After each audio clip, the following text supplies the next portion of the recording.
Hello everyone, and welcome back to my study for another historical talk. Tonight I'm going to tell you about homes, a topic we can all relate to. We are used to expect certain types of rooms in homes that correspond to certain functions: kitchens, bathrooms, dining rooms, bedrooms. All of them more or less large. Sometimes they may be merged together due to space constraints. And we know that larger homes may also have different other rooms: laundry rooms, media rooms, playrooms for kids, pantries, depending on space and how people live. But all these types of rooms have a history that is not only interesting in itself, it also tells us of lifestyles, standards of living, social classes, technology, how genders are segregated or not, the importance given to privacy, and how we socialize. There's a lot to discover here, things we do not necessarily think much about in our daily lives. And as we're going to see, multi-room homes for a large part of the population was not the norm for much of human history. A few centuries ago, living in more than one room and assigning rooms a function was the privilege of a fraction of the population only.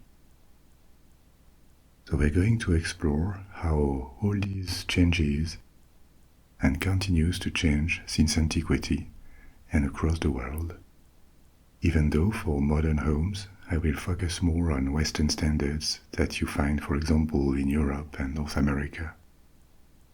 A standard that seems to be replicated all over the world now when new homes are built. Before we begin our journey, please take a moment to let the tension go in your shoulders and breathe normally. All you need to do is listen to me. Just close your eyes whenever you feel like it. If you have not already, I invite you to check the other versions of this podcast, the podcast Lights Out Library in English, narrated by Olimpia. She also does the Spanish version, La Biblioteca de los Sueños. And there's the French version, La Bibliothèque des Rêves, that I record myself.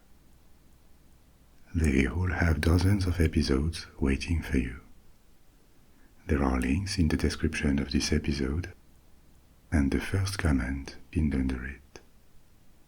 And now, let's go. So I was telling you that multiple room homes were fairly recent for most people. What does it mean? The building of homes really began with sedentary life and agriculture only a few thousand years ago. Prior to this, people found shelter in caves or built light shelters like huts or tents with the material they had at their disposal. Even in these precarious and temporary shelters, there was a search for comfort, with furs, wares, fires for heating. But the concept of a fixed place to live into, and of more individualized homes for smaller groups or families, is something that really started with sedentary life. And as we're going to see, communal buildings where an entire clan or a very extended family lived lasted long after sedentarization in some places. Well into the first centuries of the Middle Ages, across Europe for example, there were still communal houses, like these Scandinavian or Germanic longhouses, where up to dozens of people could live, eat, and stay at night. Depending on the regions of the world, this coexisted with more individual homes. Of course, behind these high-density dwellings, there were material constraints, such as the know-how or the time available to build, when people's attention and effort had to go to their survival, especially food production. It was also probably safer to stick closely together to find safety in numbers. But that's probably not the only explanation for the simplicity and small individual space, because in many places, building materials were readily available. It also tells us of how our ancestors lived, especially this concept of privacy that we are often going to return to tonight. Nowadays, we find it natural, if not vital even, to want periods of isolation every day, places where we can be alone or with few people for some time. Our homes are also a place to find refuge. We need to rest from the presence of too many people, maybe not every day, but at least regularly. We want or need privacy. And this concept of alone time, even if we tend to see it as almost natural, a basic need, is actually quite modern. And it is also the ultimate stage of an evolution that started long ago. This search or right to privacy arose only when basic needs were met. And it started to be acknowledged by social groups or thinkers in antiquity. A good and huge resource, if you are interested in this, is a long series in 5 volumes called A History of Private Life, a compilation of text supervised by 2 historians, Philippe Ariès and Georges Duby. It was published in English. And it is just what the title says, an in-depth look at what domestic life and private life were like along the centuries.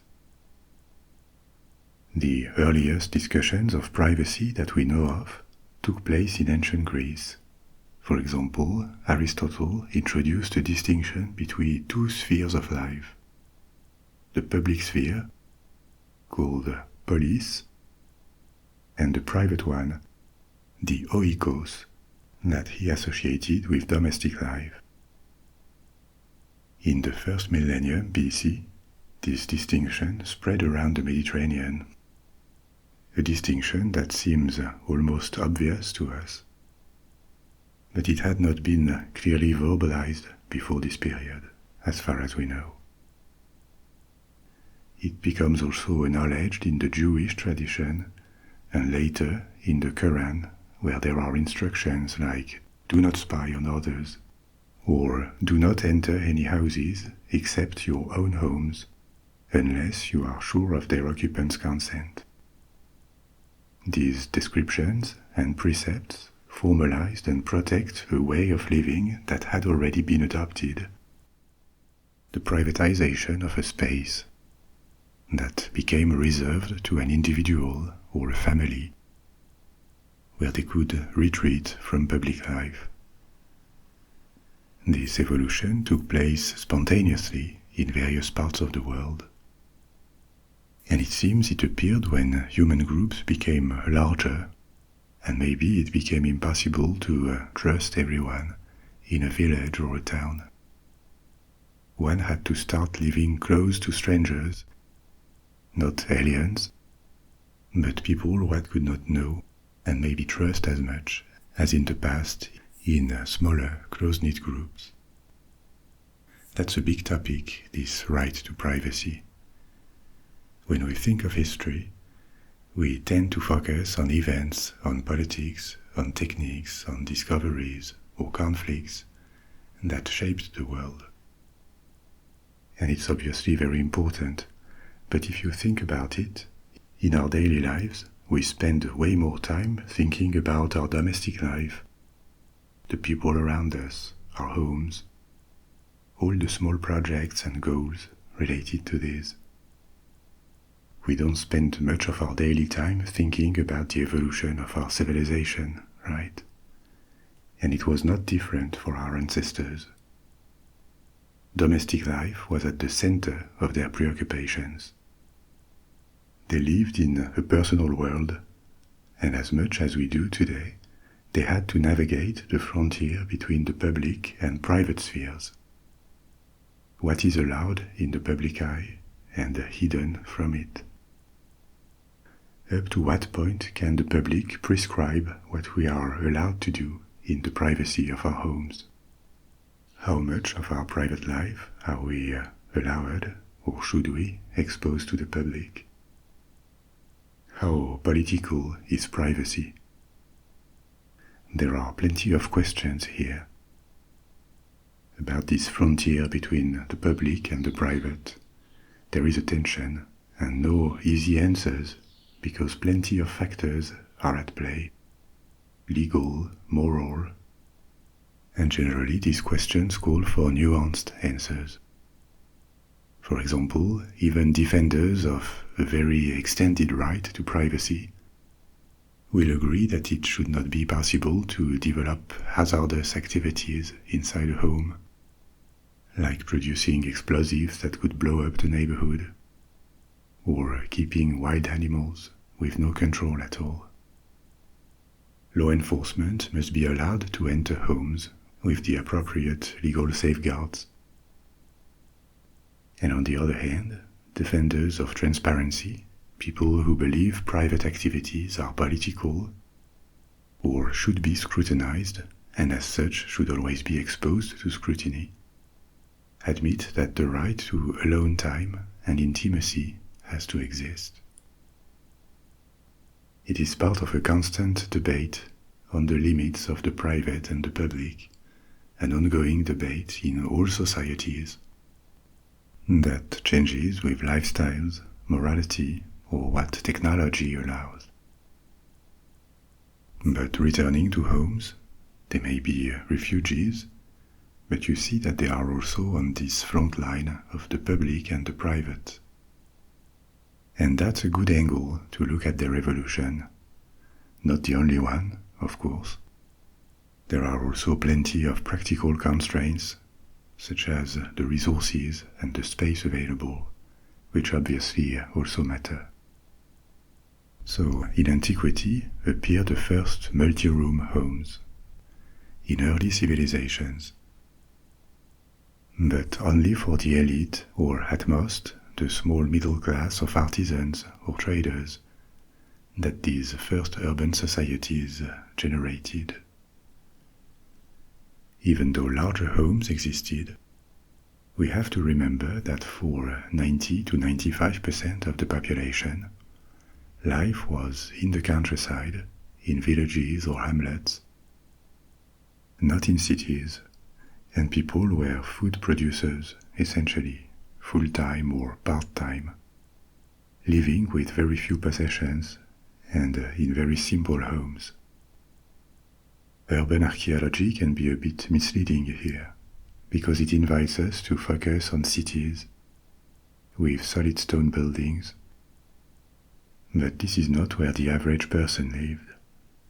And from the Indus Valley to the Yellow River Basin, from Mesopotamia to the Valley of the Nile, where the earliest sedentary civilizations emerged, the norm for commoners was life in single-room homes, sometimes with a shelter for domestic animals and a terrace on the roof where to sleep when the weather allowed it. There was also often a place, a space outside the home for cooking. This single room would serve for gatherings or sleeping for all members of the home. That would typically include an extended family, with grandparents, parents, and children.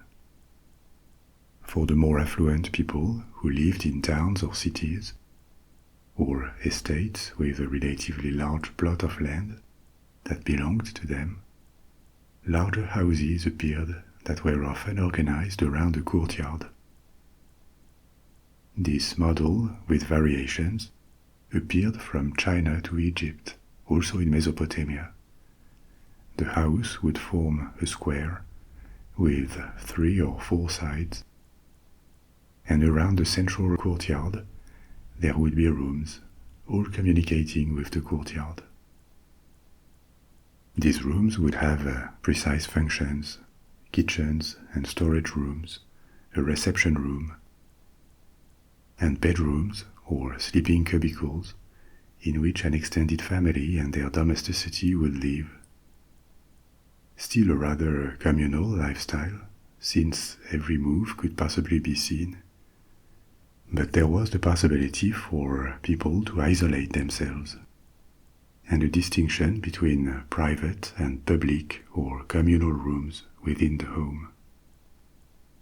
A part of it was dedicated to socialization, and spaces for individuals to sleep or retreat also existed. In Egypt, or later in classical Greece, a feature of these larger homes was the appearance of a women's quarter, parts of the home that were dedicated to women, family members, servants, and eventually slaves. A section of the home where they would spend a lot of time during the day, busy with different activities, taking care of very young children, spinning, weaving, sometimes gardening or making crafts. This segregation was found across many ancient cultures, and typically women's quarters were located at the rear of the house, or in a separate wing, a place that was relatively far as possible, from the access of the home to public space, like the street or the road. These quarters had varying degrees of access control. In Mesopotamia, control seems to have been moderate, and family men were allowed.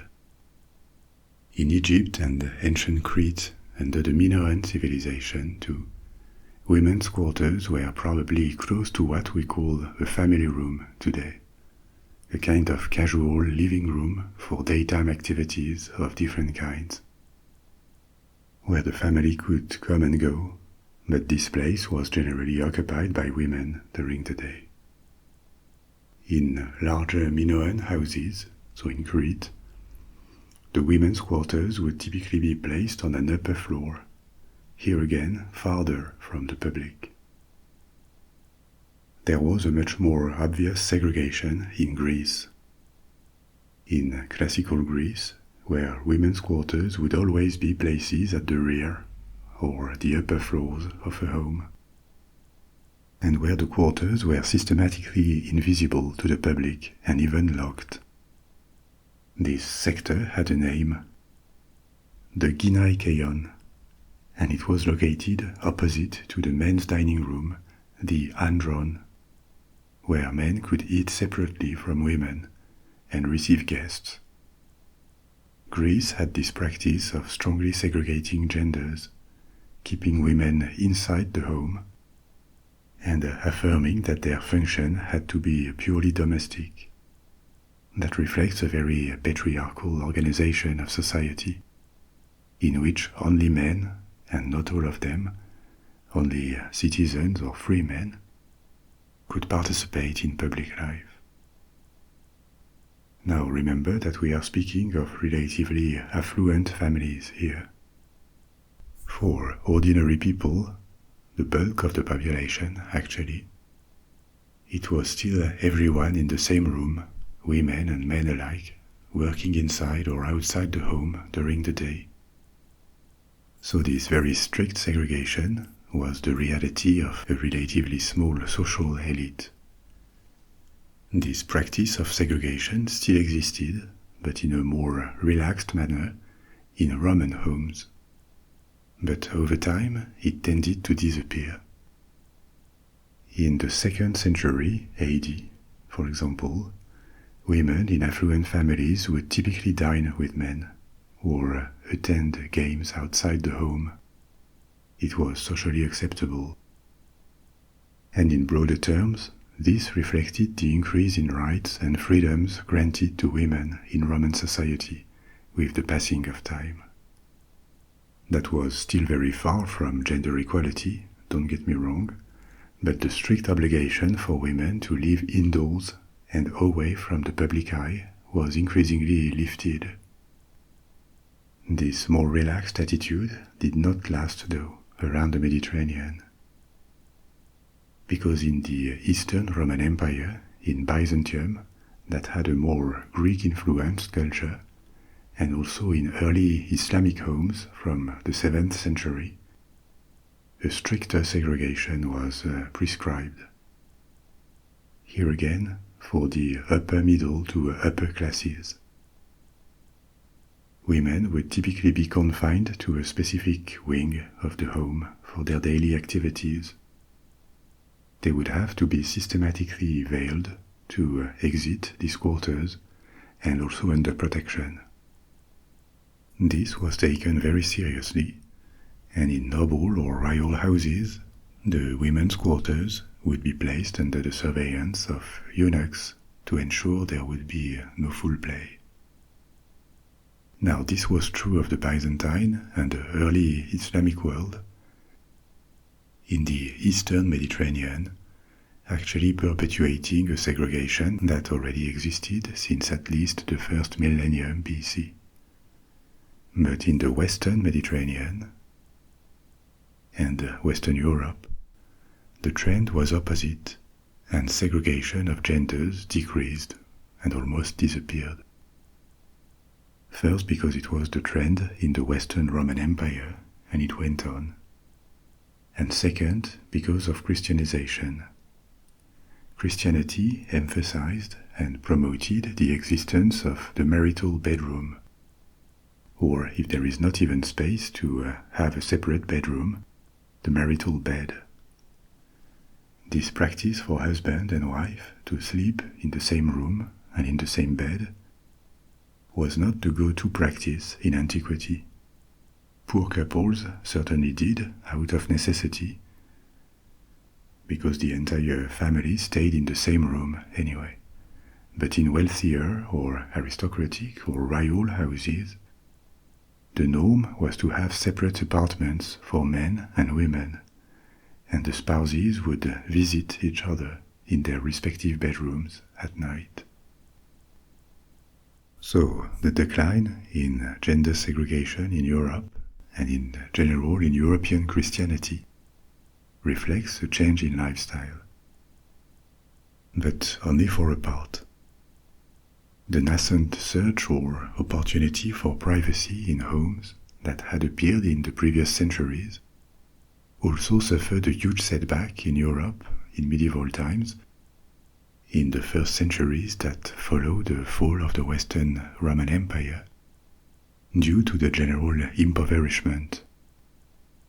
The norm became single-room dwellings again for almost everyone, including tribal chieftains, because that was the practice for Germanic peoples and other so-called barbarian peoples that overwhelmed ancient Rome.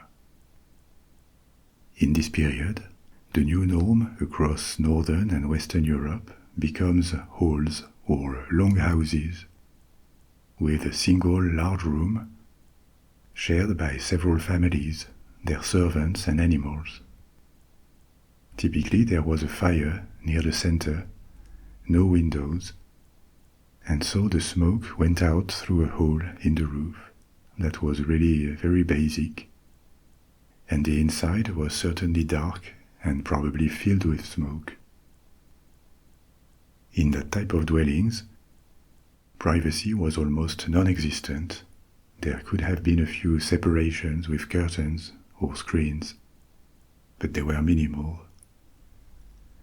One advantage of these, especially in cold regions, was heat preservation.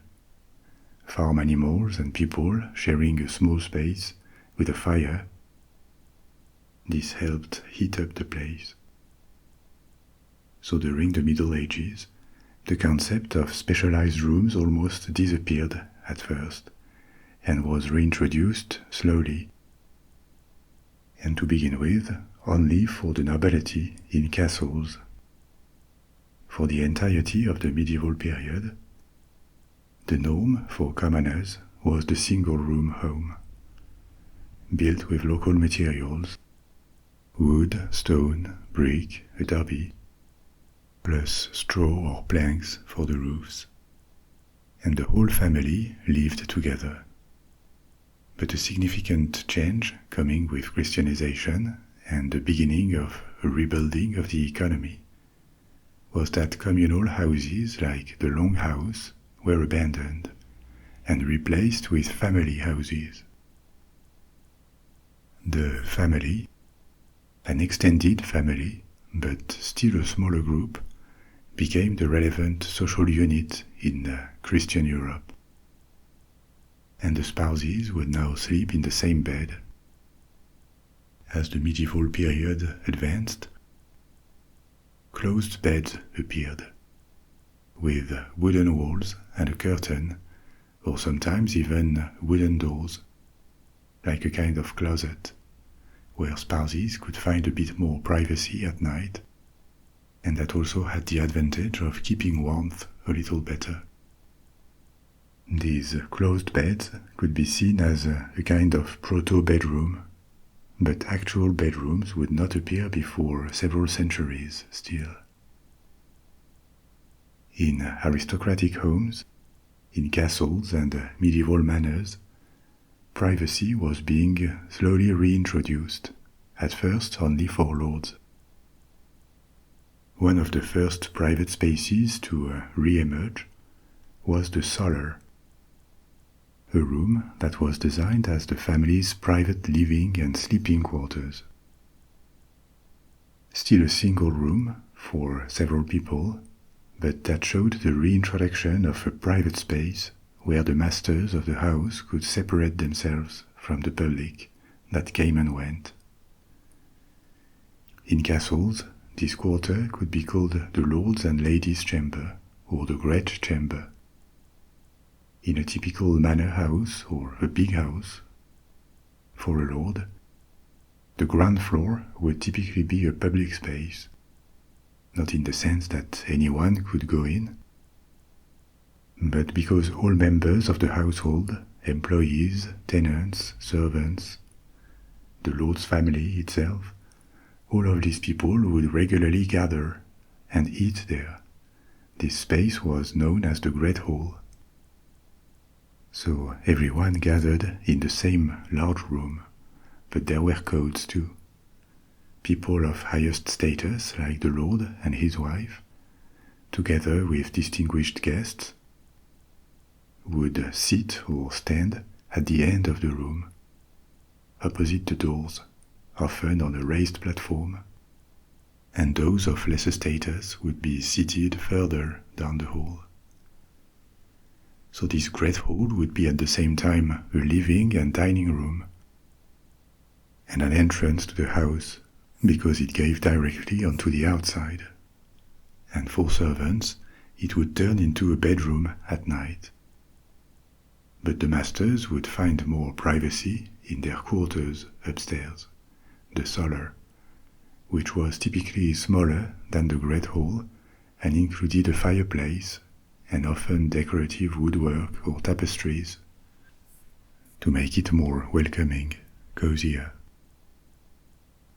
As time passed and the Renaissance approached, the solar would tend to be splitted into several rooms in houses that had the size and means to do it.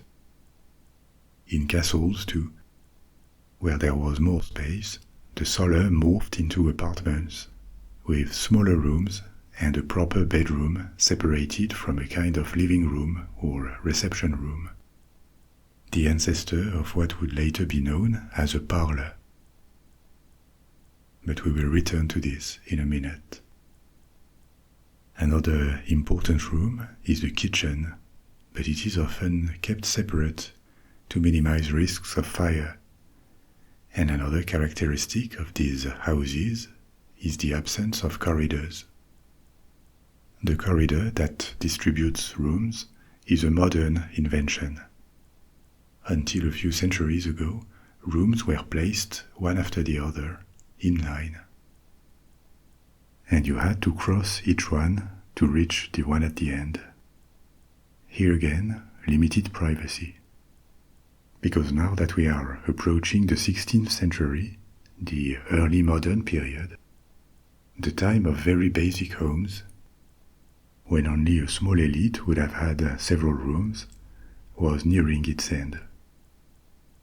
And new types of rooms were about to multiply.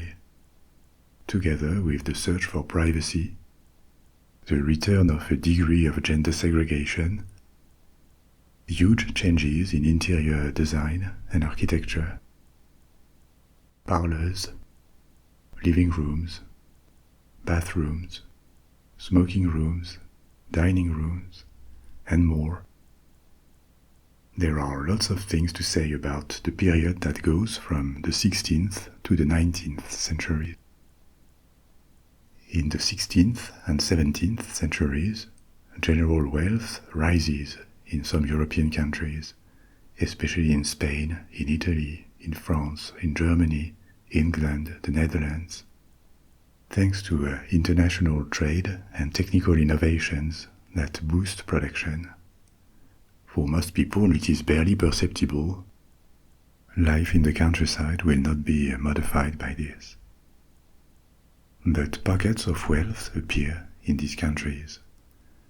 At the same time, the taste in architecture evolves towards lighter buildings, with less or no defensive features now that artillery made them less valuable than before. People also want more light, more air inside. And the construction of all this is going to start producing completely new types of homes. For a long time only for the happy few, but the new forms of homes and rooms that emerged at the time will still be very influential, very important, because they will inspire the bourgeoisie later and trickle all the way down in society. The first modification of medieval homes is that the great hall begins to shrink, and it tends to evolve into an entrance, not a place in which to stay or live, but a transition room from the outside to the rest of the home. So, where is the family going to eat and receive guests now that the great hall is disappearing? In a new type of room called a parlor, a room that becomes a withdrawal room for family meals and conversation in the 16th century. Not a proper dining room yet, because the modern dining room with a fixed table and chairs is also something that appears much later in the 19th century actually. Prior to that, people would eat in different places of the home, on light tables that could be installed and taken away after a meal. Sometimes surprisingly basic, it was just trestles and planks with tablecloths to hide them and make them look better. This is why you don't find ancient dining tables among antique furniture, at least not before the 19th century. There were desks, relatively small until the 18th century. There were kitchen tables where servants would eat. There were obviously small tables for convenience, but there was no dedicated fixed table or room for meals. And people would often eat in their bedroom when alone, or in their parlor when with their family or with guests. The 16th, 17th centuries were also the moment when bedrooms appeared, or reappeared. In affluent and aristocratic houses, there are still no corridors, or only for service. For example, behind the scenes in mansions and palaces, for servants to be able to access rooms without mingling with guests or the masters. But rooms remain in enfilade, as it is called, opening directly into each other. In these new mansions of the 16th century, the masters of the house have apartments, a series of rooms that in the 17th century comprise 2, 3, 4 different rooms, one after the other, from more to less public. Instead of a multifunction bedroom in which you sleep, but also read, work, receive guests, or eat when you're alone, these various rooms form an apartment and have different functions. Of course, the size and number of rooms of these apartments depend on the wealth of their owners and the places. But in capitals like Madrid, Paris, London, Amsterdam, the typical aristocratic or affluent type of homes in the 17th century is a mansion or a chateau, at least a manor house, with what is now a smaller entrance, giving access through discrete doors to service areas, including kitchens, laundry rooms, storage rooms, the servants' quarters. On the same floor or the upper floor, it also depended on the space available, were located the master's apartments, and contrary to the medieval practice of a single bedroom for husband and wife, they would become separated again. Not with the kind of strict segregation that existed in Greece in antiquity, as we saw before. Women were not hidden, not locked, they may receive guests in their apartments. And when the household entertains, they are increasingly expected to take charge of this activity, to organize things or supervise the help, greet guests, orchestrate social events, send invites. The type of lady of the house, of a homemaker that would become a figure of the 19th century was forming. Women reigning on domestic affairs and men going out, ideally forming a kind of partnership in which each one has a predetermined function, a role to play. This model began in the aristocracy and high bourgeoisie, before trickling down to the middle class. Remember, again, that when we speak of multiple rooms in apartments, we are speaking of rich people, and there were not that many. This type of large house was not limited to the nuclear family and their servants. The concept of household that existed in the 17th and 18th centuries included other relatives, grandparents, eventually brothers and sisters that were too young to get married and go form their own household, also friends of the family or cousins that had come to study or visit, plus all the servants. This was the definition of the household. So quite a lot of people living under the same roof. In these large houses, there are still no corridors, except behind the scenes, but in order to facilitate circulation and make the home grander, larger staircases begin to appear, symmetrical and monumental, starting outside and after the entrance continuing inside, a feature that mansions or large houses tend to perpetuate today, beyond changes in styles of architecture or decoration. In the ladies' and the masters' apartments, communicated with the bedrooms, were large closets or small rooms for dressing, but no bathrooms yet. Instead, there would be a washstand, a kind of table with a jug of clean water and a bowl. Sometimes a tub could be brought for bath, directly inside the bedroom. It would be filled with hot water manually. There were no pipes at the time. Bathrooms would really become a thing in the 18th century, But at the beginning, they were a curiosity, a kind of high-luxury amenities that only kings and queens or very wealthy eccentrics had access to. Bathrooms really started to generalize in the 19th century, and slowly, but let's not get ahead of ourselves. We are now approaching the 18th century. The 18th and 19th century is really the time when much of our modern concept of home was invented, especially because in these periods the specialization of rooms accelerates.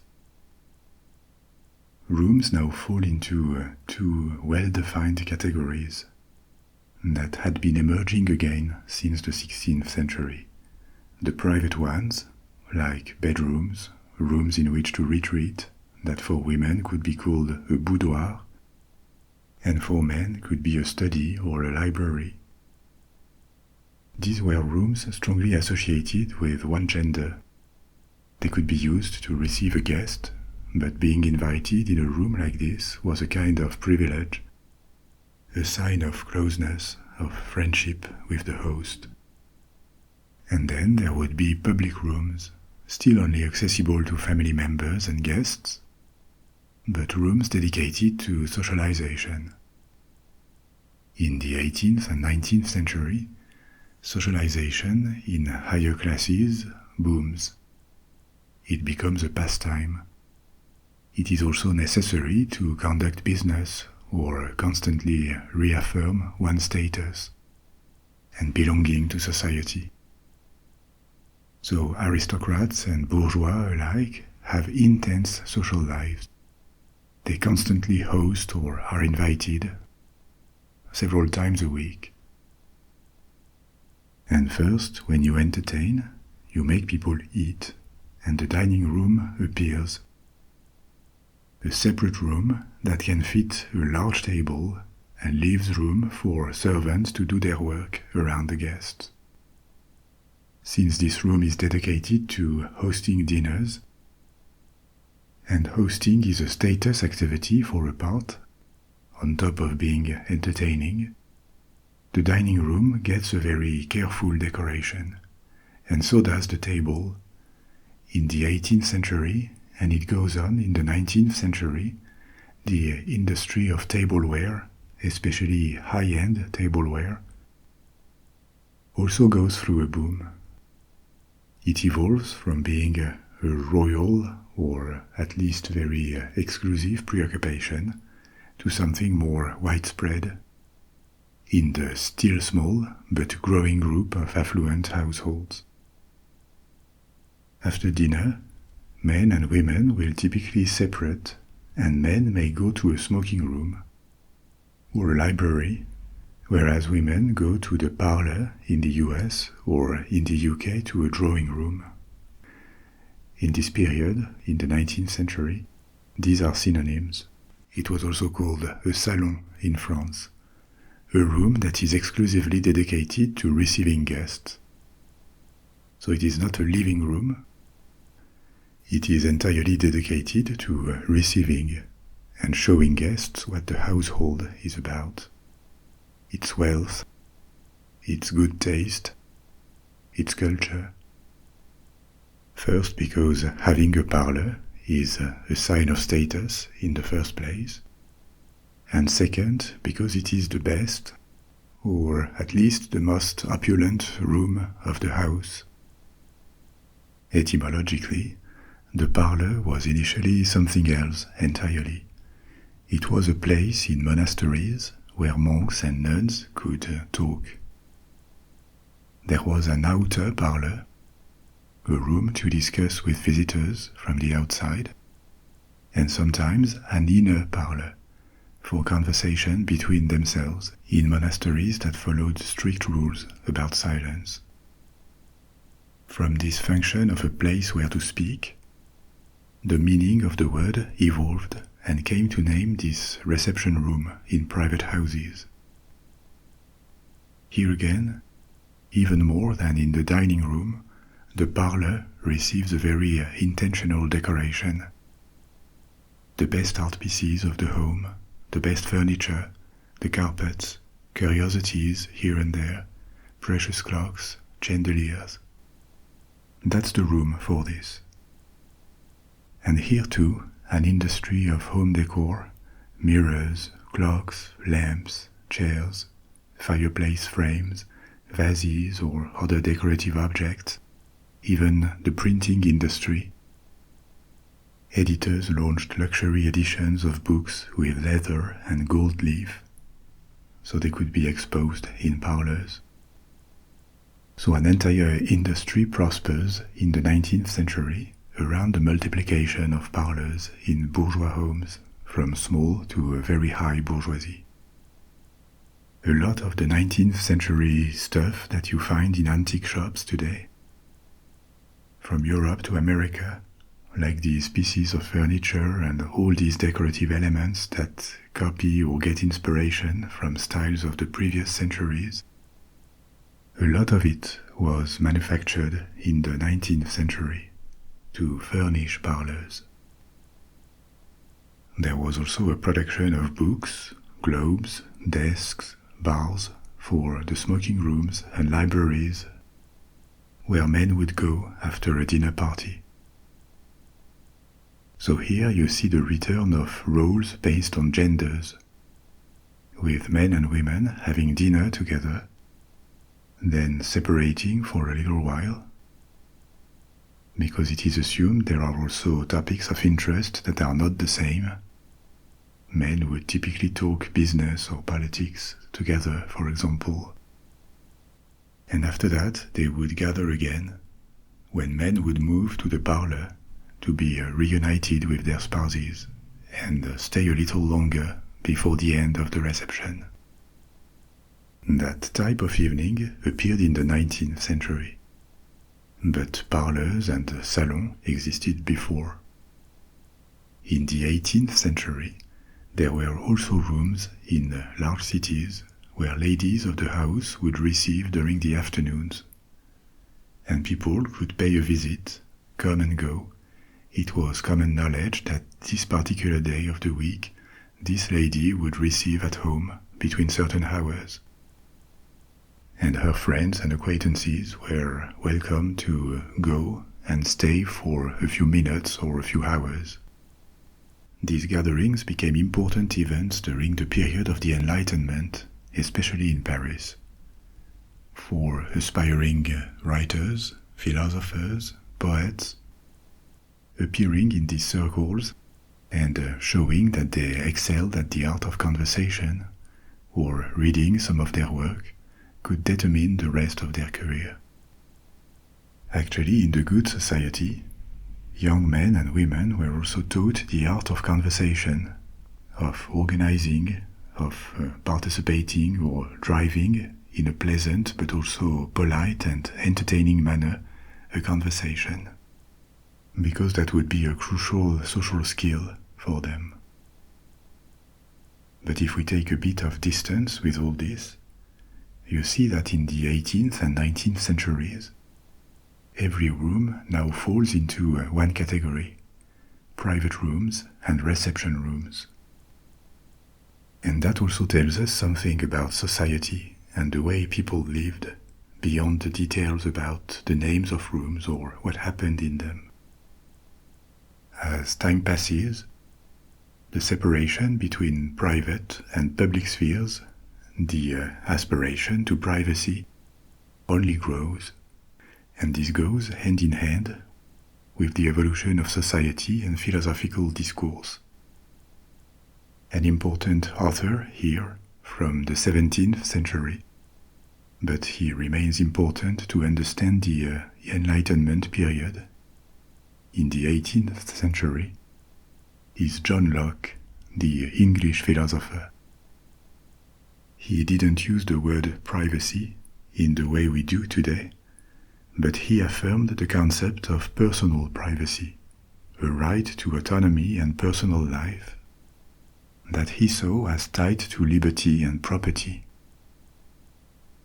These concepts would be further worked on after him by others.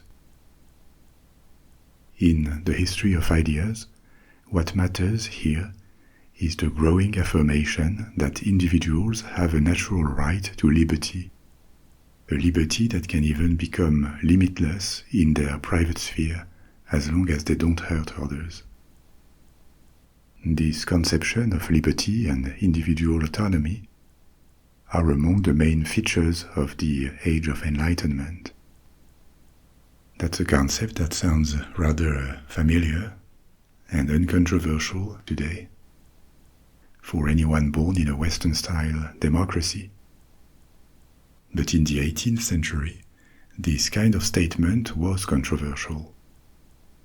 The rise in individualism, the extension of the right given to individuals as opposed to traditional structures like families or churches, this is something that is at the heart of political liberalism.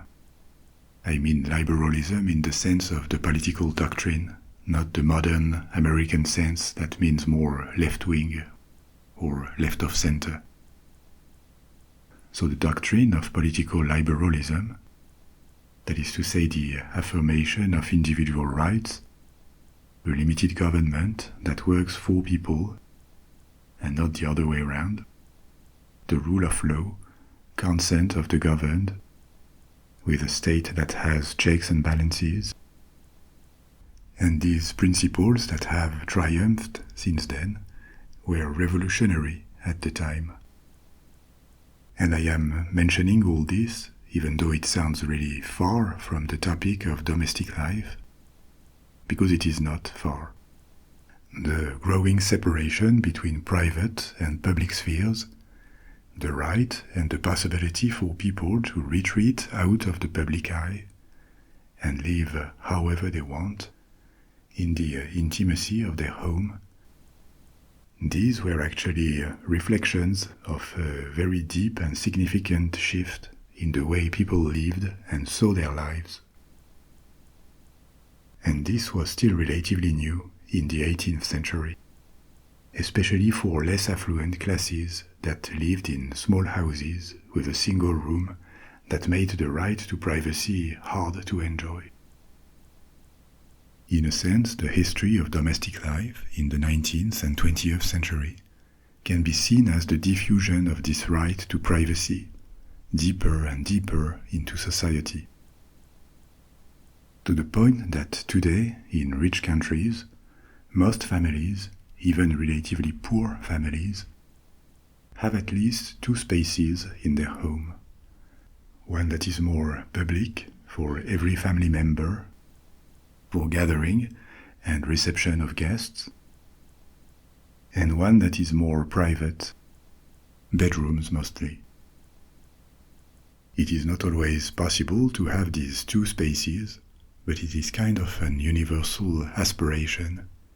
We consider the possibility to isolate as a basic element of comfort in a home. Without it, it is hard to see it as pleasant or desirable. So, in summary, it is logical. Our homes reflect not just our physical needs, they reflect our psychological needs too, and the way we socialize, from close family to strangers. And the rooms express, reflect all that. Now, returning to our history, with new changes in lifestyles, rooms kept evolving in the 20th century, especially reception rooms, because after peaking in the late 19th century, parlors quickly began to decline. Because socialization became increasingly informal, casual, as the 20th century advanced, and as the middle class lived in larger houses thanks to a fast rise in standards of living. On top of the parlor, a less formal sitting room or family room had appeared in affluent houses. All of these functions merged into a single room, first because the middle and middle upper classes did not have enough space to distinguish that much between rooms, and second because with casual dining for guests gaining ground, it became just more convenient and pleasant to merge reception rooms with the room where the family lives. The dining room remained sometimes, even though it became more and more open on the living room in the 20th century, forming a larger and larger space. This living room is probably the emblematic room of the 20th century, because it says a lot about family life. It reflects how gender segregation disappeared completely, so no need to have separate rooms for men and women. It reflects that the nuclear family with parents and children also became the norm, as opposed to the extensive households of the past that had servants at home, full-time, a practice that also fell out of favor or affordability. In bedrooms, as the practice of having separate apartments for husbands and wives disappeared, the spouses were reunited in the same marital bedroom that prevailed in the Middle Ages.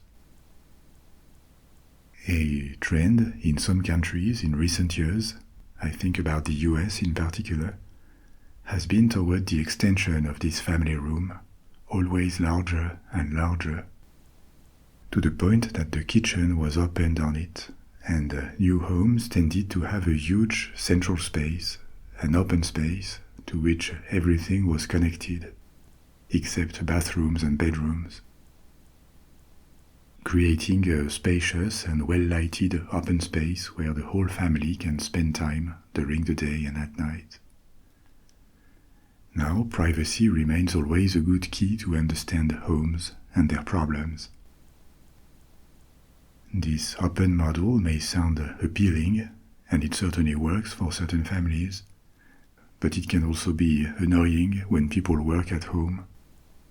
It becomes a problem when you have to coexist with noisy kids and work in the same space. That can be challenging.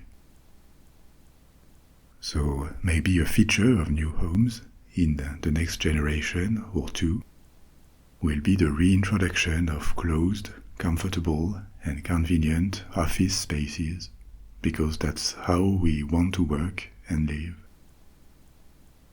Another driver of 19th and 20th century interior architecture was the question of hygiene, the realization of how important it was. And this had consequences on kitchens and bathrooms. Running water became a norm, but that's another relatively recent change. In the late 18th century, it was exceptional. In the 19th century, it was still a luxury, and it really massified in the 20th century. Bathrooms with fixed tubs and sinks and toilets plus running water, those are 19th century inventions. In new homes built in industrialized countries, flush toilet became standard in middle-class homes by the early 20th century. At first, these homes only had one bathroom, and increasingly, still for middle-class homes, two bathrooms, or at least separate toilets. The more a modern home is fancy, the more bathrooms tend to multiply since the 1980s. Because yet another trend is to build bedrooms en suite, almost systematically the master bedroom when a house is big enough to have one, and if possible, more bedrooms, so that each bedroom ends up with its walk-in closet and bathroom attached. Or at least, this is something people tend to aspire to. Now it is also hard to quickly define how new homes are nowadays, because there are conflicting trends at play. First, it depends on the countries. In Europe, new homes tended to remain of the same size or shrink over the past few decades, whereas in America, they grew and grew, especially in suburban areas, to the point that some people started to make fun of these oversized homes with mixed styles of architecture. I guess you heard of the term McMansions, because they have a lot of space inside and high ceilings. The supply of space creates demand for rooms in these homes. They have new types of rooms that are placed there or invented to fill in the space, like home movie theaters, bowling alleys, supersized garages, and more. But in general, the American public has been buying larger homes with larger rooms in the past 3 or 4 decades. In contrast, you have zones where homes have been shrinking, either due to very high demand and lack of space in large cities, where even for the upper middle class, the norm today for young people, unless they have inherited an apartment or a lot of money, is a small apartment, a studio or one-bedroom apartment in which every square foot matters. And sometimes it is voluntary, in search of simplicity and getting rid of stuff. Some people choose so-called tiny houses with a single room that has 2 functions for day and night. A type of home where there is no room left for public space. It becomes entirely dedicated to the privacy of the 1 or 2 inhabitants and leaves no space for reception. All socialization is transferred outside the home. So, if we were to summarize the evolution of rooms in the 20th century, first it is a very fast and spectacular change. The ideal of a 1900 home, ideal because reality is different, it is shaped by constraints of space, so the ideal is what most people would have aspired to.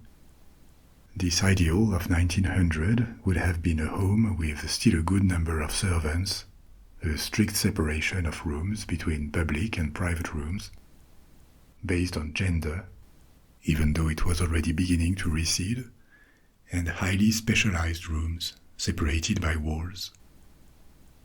Each room had a function. A century later, home plans are much more open, fluid, and family-centric.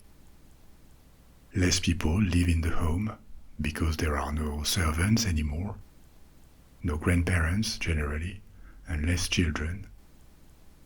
And the core of the home is now an open space, more or less open, as some walls are often kept to partially isolate spaces. One for dining, one for cooking, one for working, one for watching TV or playing games. And this family space is also where guests are received. Because socialization is now way more casual than it used to be. The place for intimacy and isolation has been returned exclusively to the bedroom. But this model is not set in stone, it evolves constantly. And probably that homes in 50 years will be very different, shaped by technology, the way we live, how we live the different functions we need to find in our homes, what families are like. Maybe the trend toward smaller and smaller family units and a lot of single people will be reversed. For example, some people think that the future could see a return of multi-generational homes, with grandparents, parents and children not sharing the exact same home, but living close to one another, on different levels, different floors, for example. Rooms keep changing, and this is what makes them so interesting to analyze. There could be many more things to say about interior architecture, rooms, privacy, society, but we have reached the end of our episode for tonight. If you are not sleepy yet, you may pick another one from my library and embark on a new adventure. or you can keep your eyes shut, let yourself go, and fall asleep. I'll be back soon with a new story. And in the meantime, sleep well. Sweet dreams. Au revoir.